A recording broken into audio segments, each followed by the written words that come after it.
दिल्ली विधानसभा सत्र की शुरुआत आज एलजी विनय कुमार सक्सेना के अभिभाषण से हो गई। जिस वक्त एलजी सदन में भाषण दे रहे थे, बीजेपी ने सरकार के दावों को लेकर सवाल खड़े किए। बीजेपी विपक्ष के नेता रामवीर विधुड़ी ने कहा कि सरकार में झूठ का पुलिंदा पेश किया जा रहा है। सदन में हंगामे को बढ़ता देख विधानसभा अध्यक्ष ने मार्शल के जरिए बीजेपी विधायकों को सदन से बाहर कर दिया। हमारे संवाददाता पटेश शर्मा ने बात की नेता विपक्ष रामवीर विधुड़ी और बीजेपी विधायकों से। दिखा रहे हैं आपको।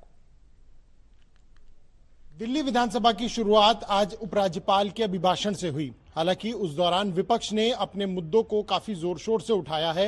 हमारे साथ नेता विपक्ष रामवीर विधुड़ी मौजूद हैं। रामवीर जी, आप हम सुन रहे थे, लगातार कह रहे थे कि ये झूठ का पुलिंदा है जो एलजी साहब पढ़ रहे हैं और बाद में आपको मार्शल आउट भी कराया गया है। किस तरीके से इस अभिभाषण को देखते हैं? और आप सभी अब विधायक बाहर भी आ गए हैं सदन के। देखिए, अरविंद केजरीवाल की सरकार ने दिल्ली के माननीय उपराज्यपाल महोदय को जो झूठ का पुलंदा पढ़ने के लिए दिया, उसका भारतीय जनता पार्टी के विधायकों ने जमकर विरोध किया। शिक्षा की बात करते हैं, श्री विजेंद्र गुप्ता ने कहा कि आप लोगों ने वायदा किया था कि हम दिल्ली में 25 कॉलेज खोलेंगे, एक नहीं खोल पाए। गेस्ट टीचर्स को आप रेगुलराइज नहीं कर पाए, कोई नया स्कूल नहीं खुल पाया। और दिल्ली के अंदर सैकड़ों ऐसे स्कूल्स हैं जहां प्रिंसिपल नहीं है, वाइस प्रिंसिपल नहीं है। ज़्यादातर स्कूल्स में कॉमर्स और साइंस की पढ़ाई नहीं है। तो इस पर दिल्ली के ऑनरेबल लेफ्टिनेंट गवर्नर साहब से जानकारी हमारे पार्टी के वरिष्ठ नेता श्री विजेंद्र गुप्ता जी ने चाही। श्री ओम प्रकाश शर्मा जी ने बहुत मजबूती के साथ ये मुद्दा उठाया कि अरविंद केजरीवाल की सरकार पिछले 9 सालों में डीटीसी के लिए एक भी बस नहीं खरीद पाई। आज दिल्ली जो सबसे ज़्यादा पॉल्यूटेड हुई है, उस क्योंकि हमारा जो पब्लिक ट्रांसपोर्ट सिस्टम है वो कोलैप्स कर गया है। और डीटीसी लगभग 10,000 करोड़ रुपए के घाटे में जा रही है। डीटीसी में जो घोटाले हुए हैं उसकी सीबीआई जांच कर रही है। और ओम प्रकाश शर्मा जी ने एक महत्वपूर्ण बात कही कि उन्होंने एक महत्वपूर्ण बात कही कि देश के यशस्वी प्रधानमंत्री श्री नरेंद्र मोदी जी ने दिल्ली के लिए लगभग 1650 इलेक्ट्रिक बसें दी हैं। तो इसमें उसकी चर्चा ऑनरेबल एलजी को करनी चाहिए। कल बजट प्रस्तुत हो रहा है और उसे किस तरीके से बीजेपी देखती है? आतिशी जो कि वित्त मंत्री हैं, कल बजट को प्रस्तुत करेंगी सदन में।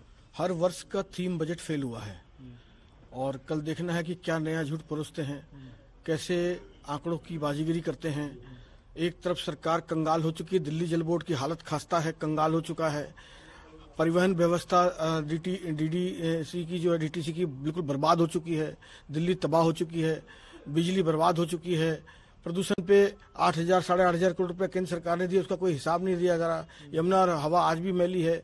तो निश्चित रूप से हम देखेंगे कि स्वास्थ्य पर जिस प्रकार से उन लोगों ने फर्जी बिलिंग की है और ये कमेंट जो है कोट कर रही है, तो ये फर्जी बिलिंग, फर्जी दवाई, इन सब मुद्दों पर भी ये क्या कहते हैं और शिक्षा पर क्या कहते हैं, जहां इन्होंने क्लासरूम जैसे बड़े घोटाले किए हैं। हर विभाग में घोटाला है। घोटालों की सरदार बन गए अरविंद केजरीवाल की सरकार पूरे देश और दुनिया में। तो हम देखेंगे कल बजट क्या करते हैं। उसके अनुसार नेता प्रतिपक्ष आदरणीय रामवीर सिंह विधुड़ी जी के नेतृत्व में जो भी वो कहेंगे, हम उनके साथ कंधे से कंधा मिला करके जनमानस की भावना को उठाएंगे। कि मुद्दे पर आपकी विधानसभा में भी काफी परेशानी है और कई बार आपने सदन में मुद्दा उठाया, क्या इस बार भी ये देखने को मिलेगा? नहीं, बिल्कुल मिलेगा। और बिल्कुल ये गलत आज जो एलजी साहब को बताया गया है, तो मैंने उनसे कहा है कि आज दिल्ली के प्रदूषण की स्थिति क्या है। आज जगह जगह गड्ढे हो रहे हैं, सड़कें टूटी हुई हैं। अगर सड़कें टूटी हुई हैं तो नेचुरली इसमें धूल उड़ेगी और उसके अंदर प्रदूषण होगा। एयर सिस्टम प्रणाली मशीन उन्होंने 40 जगह लगाने की बात करी। आज मैं कहता हूं कि अरविंद केजरीवाल से आप मेरे साथ चलिए, बताइए 40 वो मशीनें कहाँ लगी हुई हैं। तो ये सब गलत है। और यमुना की बात करें, केंद्र सरकार यमुना को हर वर्ष करोड़ों रुपए अनुदान के रूप में देती है कि आप यमुना की सफाई कराइए।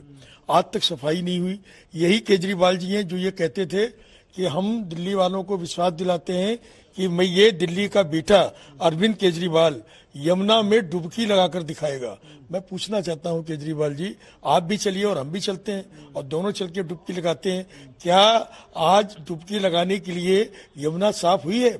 हाँ, इसकी ओर माननीय उपराज्यपाल महोदय जी ने सराहनीय कदम किया है।